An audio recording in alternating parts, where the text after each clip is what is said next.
दोस्तों उम्मीद है सब खुश हूंदा ख़ैरियत सां हूंदव ऐं तव्हांजे लाइ अॼु मास्टर मंज़ूर जो बरखा में एल्बम आहे एल्बम जो टाइटल जेको ॾिनो वियो आहे त मजबूर दिल है बेकसूर दिल।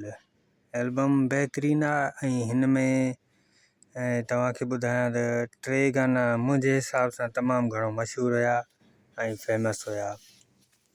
ऐं उन खां पोइ तव्हांखे ॿुधायां त मुंहिंजी तबियत कुझु सही न हुई, इन करे आउं 2-3 ॾींहं वीडियो कोन ठाहे सघियुसि। सो इन जे लाइ माज़रत आहे। बाक़ी इंशाल्लाह हाणे कुझु बहितर आहे, इंशाल्लाह वीडियो ठाहींदा रहंदासीं, तव्हांजो साथ हुजे। ऐं हिन एल्बम में जेको मुंहिंजी पसंदि जो गीत आहे तुंहिंजे विछड़ी वञण खां पोइ हर शौक़ु वियो विसरी, इहो मशहूरु गीत आहे ऐं ज़बरदस्त मुंहिंजी पसंदि जो गीत आहे। ऐं तव्हां दोस्तनि खे ॿुधायूं त हीअ रिलीज़ इंफॉर्मेशन वीडियो आहिनि ऐं हिन वीडियोनि में असां कोई बि गीत शामिलु नथा कयूं। ऐं तव्हांखे हिन में ॿुधाईंदासीं त हिन एल्बम में कहिड़ा कहिड़ा गीत आहिनि, कहिड़नि शाइरनि जा गीत आहिनि, एल्बम कहिड़े साल में आयल आहे ऐं हिन एल्बम में कहिड़ा मशहूरु गीत हुया। हाणे हलंदासीं, कुझु कमेंट्स आहिनि दोस्तनि जा ॾिसूं। हिन में पहिरियों कमेंट्स जेको आहे वही दफ़ा लिखियो आहे त बरखा में एल्बम ॿियो आहे 5 में। उन खां पोइ आहे वहीद जी कमेंट्स टोटल सॉन्ग ज़बरदस्त आहिनि ऐं वहीद खे ॿुधायां त ही 2 एल्बम 2005 में आयल आहिनि। हुन ते खणी साल न आहे लिखियलु, बहरहाल 2 2005 में आहिनि। उन खां पोइ कमेंट्स आहे सिराज अमन लाशारी बा लिखियो आहे थैंक्स वेरी नाइस, वॾी महिरबानी। वही दफ़ा लिखियो आहे वेरी नाइस पिक्चर। वरी सिराज भा लिखियो आहे हेठां मास्टर मंज़ूर माय फेवरेट सिंगर।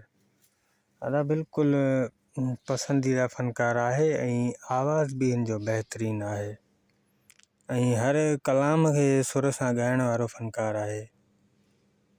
ऐं तव्हांखे ॿुधायूं त मास्टर मंज़ूर जो वॾनि फ़नकारनि सां गॾु नालो जुड़ियो वेंदो आहे, मास्टर मंज़ूर बि घटि न आहे।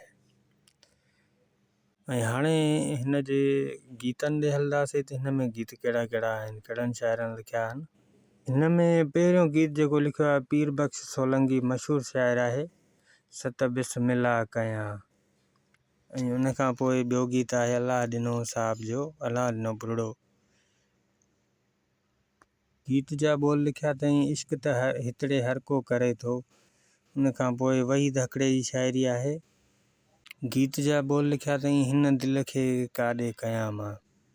उन खां पोइ आहे वरी पीर बख्श सोलंकी जो गीत आहे मशहूरु गीत तुंहिंजे विछड़ी वञण खां पोइ हर शौक़ु वियो विसरी।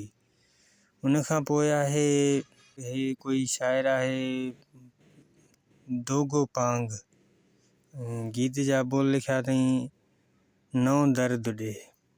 उन खां पोइ वहीद हकड़े जी शाइरी आहे। वरी गीत जा बोल लिखिया अथई ईअं न रुठा वञो यार। उन खां पोइ आहे ग़ुलाम नबी महेसर जी शाइरी आहे। गीत जा बोल लिखिया अथई किथां जो यार परदेसी। उन खां पोइ आहे बास मलाह जी शाइरी आहे।